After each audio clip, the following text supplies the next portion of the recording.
Hello दोस्तों, welcome to our channel पर नए हैं तो चैनल को ज़रूर सब्सक्राइब कर लीजिएगा। एडुटेरिया के द्वारा जो बिहार दरोगा का टेस्ट निकाला गया है प्रैक्टिस सेट, उसी का प्रैक्टिस सेट नंबर तीसरा है, जिसमें आपको 100 क्वेश्चन कराया जाएगा। 100 क्वेश्चन में अगर 60 क्वेश्चन आप सही कर रहे हैं तो आपकी तैयारी बहुत अच्छी है। प्रैक्टिस सेट को पूरा बनाएं और देखिए कितना क्वेश्चन सही कर पाते हैं। चलिए अब हम लोग देखते हैं क्वेश्चन पहला कह रहा है कि वर्ष 1955 में गठित कड़वे समिति का बात कर रहा है कि कड़वे समिति का संबंध निम्न में से किससे है।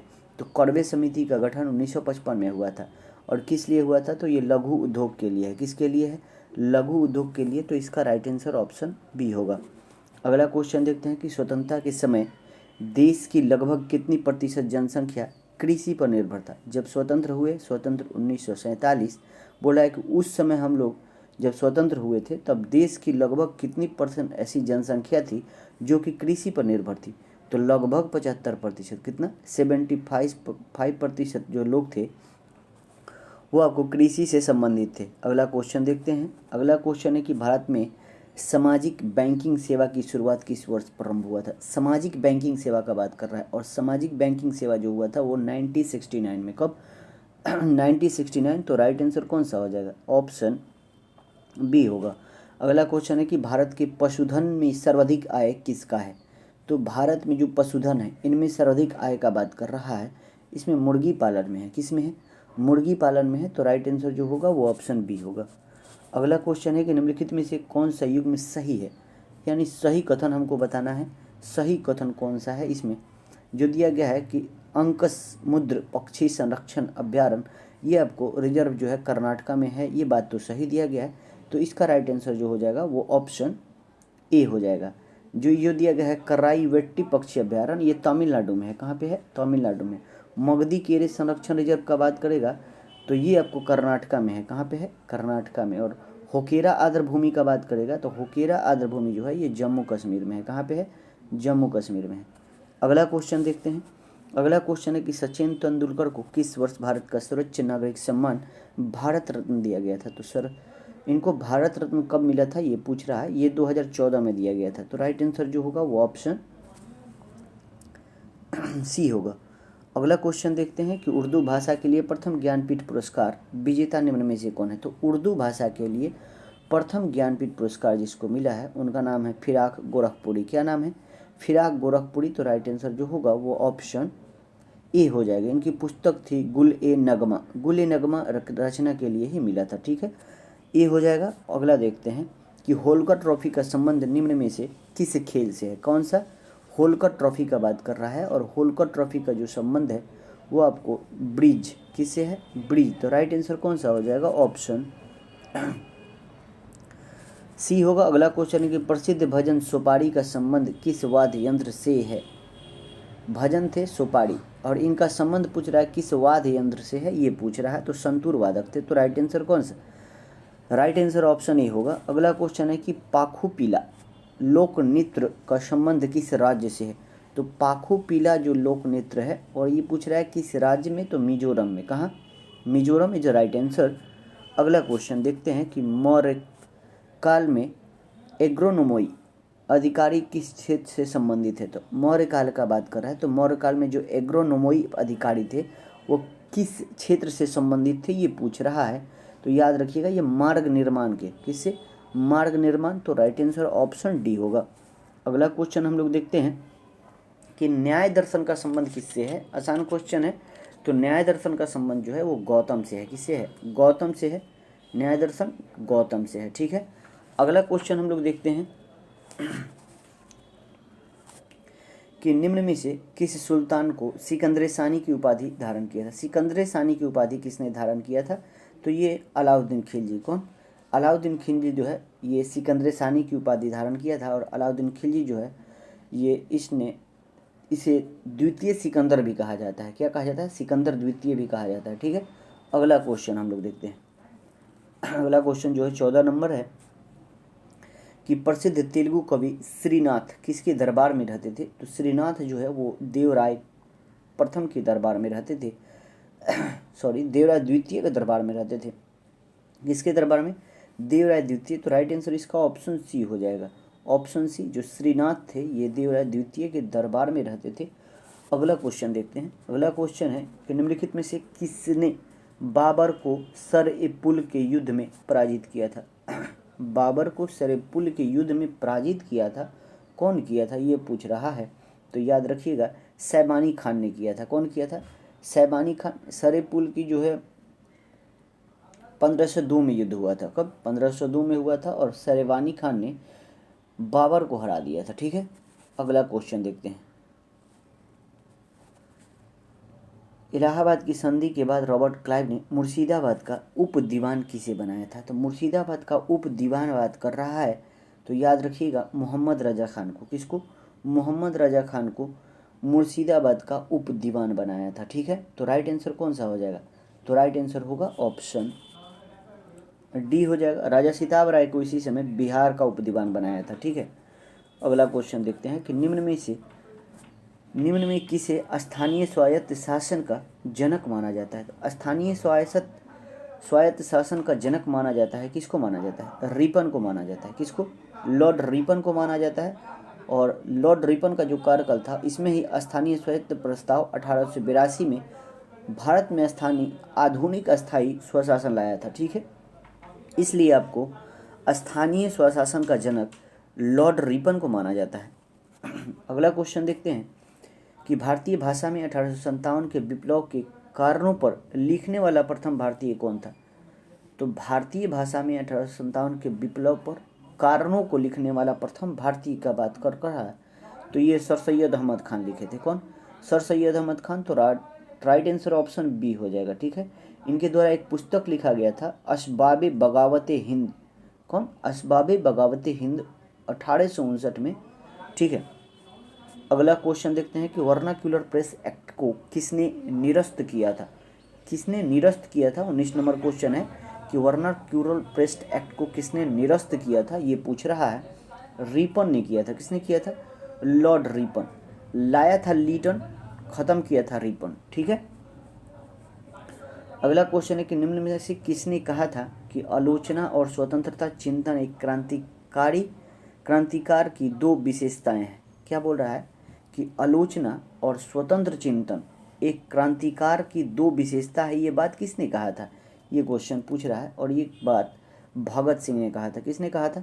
भगत सिंह। तो राइट आंसर जो होगा वो ऑप्शन बी होगा। अगला क्वेश्चन मिलान करने वाला है। क्या है? मिलान करने वाला। बोल रहा है कि महात्मा गांधी के राजनीतिक जीवन में निम्न घटनाओं का कालक्रम बताना है हमको। क्या बताना है? कालक्रम। चंपारण सत्याग्रह कब हुआ था? 1917 में हुआ था। अहमदाबाद मिल हुआ था जो ये फरवरी में हुआ था, फरवरी 1918 में हुआ था। उसके बाद खेरा आंदोलन जो हुआ था ये मार्च में हुआ था, मार्च 1918 में हुआ था। ठीक है, तो यहीं पे गड़बड़ करता है लोग अहमदाबाद और खेरा में। तो दोनों 18 में ही हुआ था, लेकिन पहले अहमदाबाद मिल उसके बाद खेरा आंदोलन। और असहयोग जो है वो 1920 से 22। तो 1 2 3 4 कहाँ पे है ऑप्शन में? Option C is right answer. अगला क्वेश्चन देखते हैं। अगला क्वेश्चन जो दिया गया है कि मैकडोनाल्ड के सांप्रदायिक पंचायत ने किसे पृथक चुनाव क्षेत्र एवं आरक्षित सीटें आवंटित नहीं किया था उसके बारे में। तो इसमें बौद्धों को नहीं किया गया था। तो राइट आंसर ऑप्शन क्या होगा? ऑप्शन ए हो जाएगा। ठीक है, कब आया था? तो 1932 में सांप्रदायिक पंचायत के 1932 में लाया था। ठीक है, ये मैकडोनाल्ड लाया था, ब्रिटिश प्रधानमंत्री था उस समय। अगला क्वेश्चन देखते हैं कि संसद द्वारा पारित 3 नए आपराधिक कानून को भारत में किस दिन लागू किया गया? किस दिन लागू किया गया? तो याद रखिएगा 1 जुलाई 2024। 1 जुलाई 2024। तो राइट आंसर कौन सा? राइट आंसर ऑप्शन ए होगा। अगला क्वेश्चन देखते हैं कि आईसीसी का नया अध्यक्ष किसे नियुक्त किया गया है? यानी अंतर्राष्ट्रीय क्रिकेट परिषद का बात कर रहा है, जो जय शाह बने हैं। कौन बने हैं? जय शाह। अगला क्वेश्चन है कि हाल ही में राष्ट्रीय आपातकाल के 50 वर्ष पूरे हुए, इसे किस तिथि को लागू किया गया था? जो राष्ट्रीय आपातकाल जो लागू किया गया था वो 25 जून 1975 को इंदिरा गांधी के द्वारा। तो कहाँ है 25 जून 1975? तो राइट आंसर ऑप्शन बी हो जाएगा। ठीक है, अगला है कि विश्व आर्थिक मंच द्वारा जारी वैश्विक लैंगिक अंतराल सूचकांक 2024 में भारत का रैंकिंग पूछ रहा है। किसमें? तो वर्ल्ड इकोनॉमिक फोरम के द्वारा जारी किया जाता है वैश्विक लैंगिक अंतराल सूचकांक। बोला है कि भारत का रैंकिंग कितना पे है ये पूछ रहा है और ये 129 नंबर पे है। कहाँ? 129, जिसको ग्लोबल जेंडर गैप बोला जाता है। ठीक है, अगला क्वेश्चन देखते हैं। अगला क्वेश्चन है कि किस भारतीय को राष्ट्रमंडल लघु कथा पुरस्कार दिया गया है? किस भारतीय को राष्ट्रमंडल लघु कथा पुरस्कार दिया गया है? ये क्वेश्चन है संजना ठाकुर को दिया गया है। किनको? संजना ठाकुर को। तो राइट आंसर ऑप्शन ए होगा। अगला क्वेश्चन है कि केंद्रीय बजट 2024-25 को 4 विषयों में बांटा गया है। निम्न में से कौन सा विषय उसमें शामिल नहीं है का बात कर रहा है? नहीं शामिल है, तो शिक्षा इसमें शामिल नहीं है। ठीक है, 4 जो विषय है कौन कौन सा है? रोजगार है, कौशल है, मध्य वर्ग है और एक एमएसएमई है। क्या है? एमएसएमई। अगला क्वेश्चन देखते हैं कि केंद्रीय बजट 2024-25 में किस टैक्स को समाप्त किए जाने की घोषणा किया गया है? कौन सा टैक्स को? तो याद रखिएगा एंजल टैक्स को। किसको? Angel tax is right answer, option B हो जाएगा। ठीक है, अगला क्वेश्चन है कि हाल ही में उड़ीसा बंगाल के तटीय क्षेत्र में प्रभावित करने वाला चक्रवात दाना आया था। बोल रहा है कि दाना का नामकरण किस देश ने किया था? तो दाना का नामकरण कतर ने किया था। कौन किया था? कतर। अगला क्वेश्चन देखते हैं कि अंतर्राष्ट्रीय योग दिवस 2024 का थीम क्या है? योग दिवस का थीम पूछ रहा है, तो याद रखिएगा स्वयं एवं समाज के लिए योग। तो राइट आंसर कौन सा? राइट आंसर जो होगा वो ऑप्शन डी हो जाएगा। अंतर्राष्ट्रीय योग दिवस का बात करेगा तो ये 21 जून को मनाया जाता है। 21 जून को मनाया जाता है। अगला क्वेश्चन है कि ऑपरेशन नन्हे फरिश्ते किस केंद्रीय बल द्वारा चलाया गया एवं बचाव अभियान है? तो ये नन्हे फरिश्ते जो है ये किनके द्वारा? तो रेलवे सुरक्षा बलों के द्वारा। किनके? आरपीएफ के द्वारा रेलवे में जो भी बच्चों का तस्करी होता है इसी के लिए चलाया गया था, इसको रोकने के लिए। अगला क्वेश्चन 33 नंबर। अगला क्वेश्चन है कि हाल ही में किस मंत्रालय द्वारा प्रोजेक्ट पड़ी शुभारंभ किया गया है? पड़ी जो शुरू किया गया है ये आपको सांस्कृतिक मंत्रालय के द्वारा। ठीक है, तो जो विश्व धरोहर समिति का 46वां सत्र का बैठक हुआ था उसी समय ये आपको पड़ी की शुरुआत किया गया है। अगला क्वेश्चन देखते हैं कि हाल ही में किस देश द्वारा विश्व में पहली बार एक व्यक्ति को मस्तिष्क को डॉक्टरों द्वारा मस्तिष्क प्रत्यारोपण किया गया है? बहुत इंपॉर्टेंट क्वेश्चन है, तो याद रखिएगा ये ब्रिटेन के द्वारा। किसके द्वारा? ब्रिटेन के द्वारा। अगला क्वेश्चन देखते हैं। अगला क्वेश्चन जो है कि पेरिस ओलंपिक 2024 में भारत कुल कितने पदक अपने नाम किया था? तो हम लोग 6 पदक जीते थे। रैंक पूछेगा तो 71वें नंबर पे हैं। कहाँ पे हैं? 71वें नंबर पर। 6 गो में 1 गो हम लोग सिल्वर जीते हैं और 5 गो ब्रॉन्ज जीते हैं। ठीक है, अगला क्वेश्चन देखते हैं। अगला क्वेश्चन है कि केंद्र सरकार द्वारा संविधान हत्या दिवस किस तिथि को मनाया जा रहा है? कब मनाया जा रहा है? 25 जून को। क्यों मनाया जा रहा है? 25 जून 1975 को इंदिरा गांधी की सरकार के द्वारा आपातकाल लागू किया गया था और उसी के लिए ये मनाया जा रहा है संविधान हत्या दिवस। ठीक है, अगला क्वेश्चन है कि बिहार के पहले शुष्क बंदरगाह का उद्घाटन किसके द्वारा किया गया है? तो याद रखिएगा ये आपको किया गया उद्योग मंत्री हमारे हैं नीतीश मिश्रा। कौन है? नीतीश मिश्रा, यही किए हैं। तो राइट आंसर ऑप्शन सी हो जाएगा। ठीक है, अगला क्वेश्चन है कि देश के सबसे बड़े चौड़े रेल सड़क पुल का निर्माण कहाँ किया जा रहा है? तो देश का सबसे बड़ा चौड़ा रेल सड़क पुल का निर्माण जो किया जा रहा है वो आपको काशी में किया जा रहा है। कहाँ पे? काशी में किया जा रहा है। अगला क्वेश्चन देखते हैं कि हाल ही में किस बीमारी को WHO द्वारा स्वास्थ्य आपातकाल के रूप में घोषित किया गया है? ये मॉन्की पॉक्स को किया गया है। किसको? मॉन्की पॉक्स को। अगला क्वेश्चन है कि 2024 में T20 विश्व कप में प्लेयर ऑफ द टूर्नामेंट किसे घोषित किया गया था? T20 विश्व कप में प्लेयर ऑफ द टूर्नामेंट का बात कर रहा है ये जसप्रीत बुमराह को। किनको? जसप्रीत बुमराह को किया गया है। अगला क्वेश्चन देखते हैं। अगला क्वेश्चन है कि केंद्र सरकार द्वारा स्मार्ट सिटी मिशन योजना की समय सीमा को कब तक के लिए बढ़ा दिया गया है? जो स्मार्ट सिटी बन रहा है उसकी समय सीमा को बढ़ाया गया है। कब तक बढ़ाया गया है? तो मार्च 2025 तक। कब? मार्च 2025 तक। अगला क्वेश्चन देखते हैं कि हाल ही में कुल कितने महिलाओं को वर्ष 2025 का पद्म पुरस्कार देने की घोषणा किया गया है? जो 2025 में पद्म पुरस्कार मिलेगा उसमें 23 गो महिला है। कितनी महिला हैं? 23 महिला हैं। तो राइट आंसर कौन सा हो जाएगा? राइट आंसर ऑप्शन सी होगा। अगला क्वेश्चन देखते हैं कि गुरु दक्षिणा शब्द में कौन सा समास है? यहाँ से हिंदी का आ जा रहा है, तो गुरु दक्षिणा में जो है तत्पुरुष समास है। तो राइट आंसर ऑप्शन सी होगा। ठीक है, अगला क्वेश्चन है कि भाषा की सबसे छोटी इकाई निम्न में से क्या है। भाषा का सबसे छोटी इकाई जो होता है वर्ण होता है। क्या होता है? वर्ण। अगला क्वेश्चन है कि अत्यावश्यक किस संधि का उदाहरण है। किसका उदाहरण है? तो याद रखिएगा, ये आपको यन का उदाहरण है, यन संधि का उदाहरण है अत्यावश्यक। ठीक है। अगला क्वेश्चन है 46 नंबर कि अंधे के हाथ में बटेर लगना, मुहावरे का अर्थ क्या है। इसका अर्थ है कि बिना परिश्रम किए सफलता मिलना। तो राइट आंसर ऑप्शन डी हो जाएगा। ठीक है। अगला क्वेश्चन है कि निम्नलिखित वाक्यों में किसमें अकर्मक क्रिया प्रयुक्त है। अकर्मक क्रिया प्रयुक्त है किसमें, ये पूछ रहा है। शिशु सो रहा है, शिशु सो रहा है, इसका राइट आंसर कौन सा हो जाएगा। इसका राइट आंसर जो होगा वो ऑप्शन सी हो जाएगा। ठीक है, option C is right answer. अगला क्वेश्चन हम लोग देखते हैं।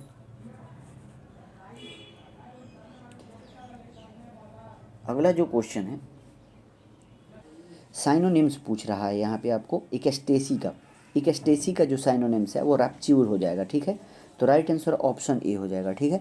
अगला क्वेश्चन कर रहा है कि select the correct transformation from indirect to direct. ठीक है, यहाँ पे चूज करना है, तो इसका राइट आंसर जो हो जाएगा कौन सा हो जाएगा। He said I have to work hard. ठीक है, राइट आंसर ऑप्शन ए होगा। अगला क्वेश्चन देखते हैं कि फिल इन द ब्लैंक्स है। कह रहा है कि since the key are with my mother I dash you money. तो यहाँ पे हो जाएगा कैन नॉट लैंड हो जाएगा। ठीक है, तो राइट आंसर कौन सा हो जाएगा, ऑप्शन डी हो जाएगा। ठीक है, अगला क्वेश्चन देखते हैं। अगला क्वेश्चन है कि निम्नलिखित में से किस चार्टर्ड अधिनियम द्वारा नियंत्रण बोर्ड के सदस्यों तथा कर्मचारियों को वेतन नादि को भारतीय राजस्व से देने की व्यवस्था किया गया था। जो किस चार्टर्ड अधिनियम के तहत जो है, जो नियंत्रण बोर्ड के सदस्य और कर्मचारी हो उनको जो वेतन था वो भारतीय राजस्व से देने की व्यवस्था किया गया था, यही क्वेश्चन है। और ये 1793 के चार्टर्ड अधिनियम के तहत, तो राइट आंसर ऑप्शन ए होगा। अगला क्वेश्चन है कि भारतीय संविधान की 12वीं अनुसूची को किस संविधान संशोधन द्वारा जोड़ा गया है। तो याद रखिएगा किस संविधान संशोधन, तो 74वां संविधान संशोधन। तो राइट आंसर ऑप्शन सी हो जाएगा। अगला क्वेश्चन है कि फ्रांस की सरकार अपनी सभी बस्तियां पौंडीचेरी, चंद्रनगर, यानम, केरिकल को भारत को कब सौंप दिया था। जो यानी फ्रांस सरकार के द्वारा जो भारत में बस्तियां उनकी थी, बस्तियां जैसे पौंडीचेरी था, चंद्रनगर, केरिकल और यानम, इन भारत को कब सौंप दिया था यही पूछ रहा है। तो 1954 में सौंपा था। ठीक है, तो नवंबर 1954, राइट आंसर ऑप्शन सी हो जाएगा। अगला क्वेश्चन है कि निम्नलिखित में कौन मौलिक कर्तव्य नहीं है। मौलिक कर्तव्य नहीं है का बात कर रहा है, इसमें से कौन नहीं है ये पूछ रहा है। दे रहा है कि सार्वजनिक संपत्ति को सुरक्षित रखना मौलिक कर्तव्य है, देश की रक्षा करना ये भी है, भारत की संप्रभुता, एकता, अखंडता को बनाए रखना ये भी है, राष्ट्रीय महत्व स्मारकों, स्थानों, वस्तुओं को संरक्षण ये आपको डीपीएसपी में है। ठीक है, इसलिए राइट आंसर जो होगा वो ऑप्शन डी हो जाएगा। ठीक है, अगला क्वेश्चन है कि निम्नलिखित में से कौन सा कथन सत्य है। कौन सा कथन सत्य है ये पूछ रहा है। बोल रहा है कि राज्यसभा की संरचना अनुच्छेद 80, सही बात है। राज्यसभा के सभापति और उपसभापति 89 में, ये भी बात सही है। जब राज्यसभा का सभापति तथा सभापति को पद से हटाने की संकल्प विचाराधीन हो तो वो पीठासीन नहीं होते, जो अनुच्छेद 92 में दिया गया है, ये भी बात सही है। तीनों कथन सही है, तो इसका राइट आंसर ऑप्शन डी होगा 4। ठीक है, अगला क्वेश्चन देखते हैं कि सबसे कम मतदाता वाले लोकसभा क्षेत्र निम्नलिखित में से कौन सा है। यानी सबसे कम कहाँ पे मतदाता है, कौन सा लोकसभा क्षेत्र में, तो याद रखिएगा यहाँ पे लक्षद्वीप हो जाएगा। कौन सा, लक्षद्वीप हो जाएगा। तो राइट आंसर कौन सा, ऑप्शन बी होगा। अगला क्वेश्चन है कि अंतर्राज्यीय परिषद के संबंध में निम्नलिखित में से कौन सा कथन सही नहीं है। अंतर्राज्यीय परिषद का बात कर रहा है, गलत कथन का बात कर रहा है इसमें, और गलत कथन का बात कर रहा है। चारों ऑप्शन पहले हम देख लेते हैं। इसमें से जो सी ऑप्शन है ना, जो अंतर्राज्यीय परिषद 1 वर्ष में कम से कम 2 बैठक होना चाहिए, यही गलत दिया गया है। ठीक है, क्यों, क्योंकि 1 वर्ष में कम से कम 3 बैठक की बात कहा गया है, इसलिए राइट आंसर ऑप्शन सी हो जाएगा। ठीक है, अगला क्वेश्चन है कि निम्नलिखित में से कौन सा शब्दावली सूचना के अधिकार नियम 2005 की उद्देशिका में उल्लेखित है, ये पूछ रहा है। जैसे सूचना की पारदर्शिता लाना, सूचना का प्रकटन, सूचना की नागरिकता, लोकतांत्रिक आदर्श की प्रभुता, चारों चीज़ हो जाएगा। ठीक है, तो राइट आंसर कौन सा हो जाएगा, जो चारों ऑप्शन दिया है तो इनमें से सभी हो जाएगा। ठीक है, इनमें से सभी। अगला क्वेश्चन देखते हैं कि भारत का उपराष्ट्रपति राज्यसभा का पदेन सभापति होता है। उस गवर्नर संविधान के किस अनुच्छेद में मिलता है, ये क्वेश्चन पूछ रहा है। तो याद रखिएगा ये आपको अनुच्छेद 64 में भी बताता है और 89 में भी बताता है, इसलिए राइट आंसर ऑप्शन डी हो जाएगा। ठीक है। अगला क्वेश्चन है कि निम्नलिखित में से किस राज्य में लोकसभा सदस्यों की संख्या सबसे अधिक है, किस राज्य में सबसे अधिक है, ये पूछ रहा है। तो देखिए इस ऑप्शन के हिसाब से हमको बताना है।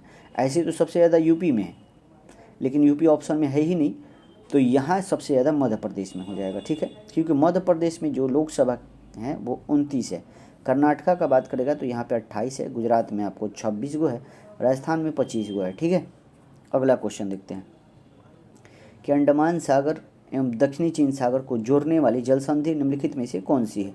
तो अंडमान सागर और दक्षिणी चीन सागर को जोड़ने वाला तो कौन सा जोड़ता है, तो मलक्का जल संधि जोड़ता है। कौन जोड़ता है, मलक्का जल संधि जोड़ता है। अगला क्वेश्चन है कि विश्व का सबसे बड़ा जल क्षेत्र वाला देश कौन सा है। सबसे बड़ा जल क्षेत्र वाला देश कनाडा है। कौन सा है, कनाडा है। अगला क्वेश्चन देखते हैं कि पृथ्वी पर शीतोष्ण कटिबंधीय क्षेत्र कितने डिग्री अक्षांशों के बीच का क्षेत्र कहलाता है। शीतोष्ण कटिबंधीय क्षेत्र कितने डिग्री अक्षांशों के बीच का क्षेत्र कहलाता है। तो याद रखिएगा ये आपको 45 से 66 डिग्री उत्तरी दक्षिणी अक्षांश, यानी दोनों की तरफ। ठीक है। अगला क्वेश्चन है कि सौरमंडल का सबसे हल्का ग्रह कौन सा है। सबसे हल्का ग्रह का बात कर रहा है तो बुध हो जाएगा। कौन सा, बुध जो है सौरमंडल का सबसे हल्का ग्रह है। अगला क्वेश्चन है कि विश्व को कितने समय जोनों में विभाजित किया गया है। तो विश्व को कितने 24 को, कितने 24 जोन में। अगला क्वेश्चन देखते हैं। अगला क्वेश्चन है कि ब्लैक फॉरेस्ट निम्नलिखित में से किस पर्वत का उदाहरण है। ब्लैक फॉरेस्ट का बात कर रहा है और ब्लैक फॉरेस्ट जो है ये आपको ब्लैक पर्वत का उदाहरण। ठीक है, तो राइट आंसर ऑप्शन सी हो जाएगा। भारत की सबसे ऊंची ज्वारीय ज्वार भित्ति वाली नदी कौन सी है, पूछ रहा है। सबसे ऊंची ज्वारीय, ये हुगली हो जाएगा। कौन सा, हुगली। तो राइट आंसर ऑप्शन ए होगा। अगला क्वेश्चन दिया है, यहाँ मिलान करना है हमको। ठीक है, मिलान कर लेते हैं हम लोग। रोका, ये स्थानांतरित किसी है और विभिन्न क्षेत्र। जो रोका है ना, रोका आपको ब्राज़ील में, कहाँ पे, ब्राज़ील में। खील का बात कर रहा है तो खील आपको हिमालय पट्टी में। झूमिंग का बात कर रहा है तो झूमिंग जो है झूम कृषि उत्तर पूर्वी भारत में, और मिल्पा मैक्सिको में। ठीक है, तो राइट आंसर इसका ऑप्शन सी दिख रहा है। ठीक। अगला क्वेश्चन देखते हैं। अगला क्वेश्चन है कि प्रीडेटर्स के अंतर्गत निम्न में से कौन सा श्रेणी का उपभोक्ता आते हैं। प्रीडेटर्स में बात कर रहा है किस श्रेणी के उपभोक्ता आते हैं, ये पूछ रहा है। तो याद रखिएगा इसका राइट आंसर द्वितीय और तृतीय, यानी राइट आंसर ऑप्शन डी हो जाएगा। अगला क्वेश्चन है कि भारत का सबसे अधिक ऊंचाई पर स्थित राष्ट्रीय उद्यान कौन सा है। सबसे ऊंचाई पर स्थित पूछ रहा है तो ये हेमिस हो जाएगा। कौन, हेमिस हो जाएगा इसमें से। तो राइट आंसर कौन सा हो जाएगा, हेमिस जो है ऑप्शन बी। हेमिस है कहाँ पे, तो हेमिस आपको लद्दाख में है। कहाँ पे है, लद्दाख में है, केंद्र शासित प्रदेश है। अगला क्वेश्चन देखिए, कई बार प्रत्यारोपण पौधे नहीं उगते हैं, क्योंकि प्रत्यारोपण पौधे कई बार नहीं उगते हैं, क्यों, क्योंकि अधिकांश बारीक जड़ें प्रत्यारोपण के द्वारा नष्ट हो जाती है, इसलिए। तो राइट आंसर ऑप्शन सी होगा। अगला क्वेश्चन है कि निम्नलिखित में से कौन सा कथन सही है। सही कथन का बात कर रहा है, दे रहा है कि वायरस में ऊर्जा उत्पादन के लिए आवश्यक एंजाइम की कमी होती है। ये बात तो सही दिया गया है। वायरस को किसी भी सिंथेटिक माध्यम से संवर्धित किया जा सकता है, ऐसा बात नहीं है। वायरल केवल जैविक वाहक द्वारा एक जीव से दूसरे, ये भी बात गलत दिया गया है। एक ही कथन इसमें सही है, तो यहाँ पे ऑप्शन देख लेते हैं, केवल एक हो जाएगा। ठीक है। अगला क्वेश्चन देखते हैं कि कटे हुए सेब का भूरापन कम कैसे किया जा सकता है। कटे हुए सेब का जो भूरापन होता है कम कैसे किया जा सकता है, ये पूछ रहा है। तो नींबू के रस का उपयोग करके कर सकते हैं। तो राइट आंसर कौन सा हो जाएगा, ऑप्शन सी होगा। अगला क्वेश्चन है कि पादप कोशिकाओं में निम्नलिखित में से किसमें अपना स्वयं का डीएनए होता है। जो पेड़ पौधे की कोशिका होता है उनका स्वयं का डीएनए होता है, ये क्वेश्चन पूछ रहा है। तो ये माइक्रोकॉन्ड्रिया और क्लोरोप्लास्ट हो जाएगा। राइट आंसर ऑप्शन सी होगा। अगला क्वेश्चन है कि आँख की सबसे बाहरी भाग को क्या कहते हैं। आँख के सबसे बाहरी भाग को कॉर्निया कहा जाता है। क्या कहा जाता है, कॉर्निया कहा जाता है। तो राइट आंसर कौन सा हो जाएगा, ऑप्शन ए हो जाएगा। जो नेत्रदान करता है कोई तो इस कॉर्निया को ही करता है। ठीक है। अगला क्वेश्चन देखते हैं कि निम्नलिखित में से कौन सा पाचक एंजाइम अग्नाशय ग्रंथि से निकलता है। अग्नाशय ग्रंथि से कौन निकलता है, ये पूछ रहा है। तो इसमें से ट्रिप्सिन जो दिया गया है ना, अग्नाशय ग्रंथि से निकलता है। ठीक है। कौन कौन निकलता है उसका एक ट्रिक है, अग्नाशय से निकलने का ट्रिक लैट है, लाइपेज, एमाइलेज और ट्रेप्सिन, ये तीनों जो है अग्नाशय ग्रंथि से एंजाइम निकलते हैं। तो राइट आंसर ऑप्शन डी हो जाएगा। अगला क्वेश्चन है कि निम्नलिखित में से कौन सा प्रमुख लक्षण संघ मोलस्का जंतु के हैं। प्रमुख लक्षण संघ मोलस्का जंतु के हैं ये पूछ रहा है, तो याद रखिएगा, देख लेते हैं। कह रहा है कि इस संघ के जंतु का रक्त रंगहीन होता है, मोलस्का में सही है। उत्सर्जन वृक्क द्वारा, सही बात है। श्वसन गिल्स और टीडिया द्वारा होता है, टीनिडिया, ये भी सही है, इसलिए राइट आंसर ऑप्शन डी हो जाएगा। ठीक है। अगला क्वेश्चन है कि मानव शरीर का कौन सा अंग डिप्थीरिया रोग से प्रभावित होता है। डिप्थीरिया का बात कर रहा है, और डिप्थीरिया में कौन सा होता है, तो ये श्वास नली से संबंधित है, तो राइट आंसर ऑप्शन डी होगा। अगला क्वेश्चन मिलान करने वाला है, क्या है अगला क्वेश्चन, मिलान करने वाला है। मिलाते हैं कि सबसे बड़ी ग्रंथि जो है यहाँ पे कौन सा हो जाएगा, यकृत हो जाएगा। सबसे बड़ा कपी बात कर रहा है, तो सबसे बड़ा कपी जो है गोरिल्ला हो जाएगा। सबसे बुद्धिमान कपी का बात करेगा तो सबसे बुद्धिमान जो चिंपैंजी हो जाएगा। सबसे छोटा कपी तो गिब्बन हो जाएगा, इसलिए राइट आंसर ऑप्शन ए। अगला क्वेश्चन है कि विटामिन B7 का रासायनिक नाम क्या है। B7 का रासायनिक नाम पूछ रहा है, बायोटीन बोलते हैं, B7 बायोटीन, तो राइट आंसर ऑप्शन ए हो जाएगा। ठीक है। अगला क्वेश्चन देखते हैं कि निम्नलिखित में से कौन सा हाइड्रोकार्बन को उनके क्वथनांक के बढ़ते क्रम के अनुसार व्यवस्थित किया गया है। क्या बोल रहा है, कौन सा हाइड्रोकार्बन है जो उनके बॉइलिंग पॉइंट के बढ़ते क्रम के अनुसार उनको व्यवस्थित किया गया है। तो देखो इसमें प्रोपेन, ब्यूटेन, पेंटेन और ऑक्टेन, इसलिए राइट आंसर ऑप्शन बी होगा।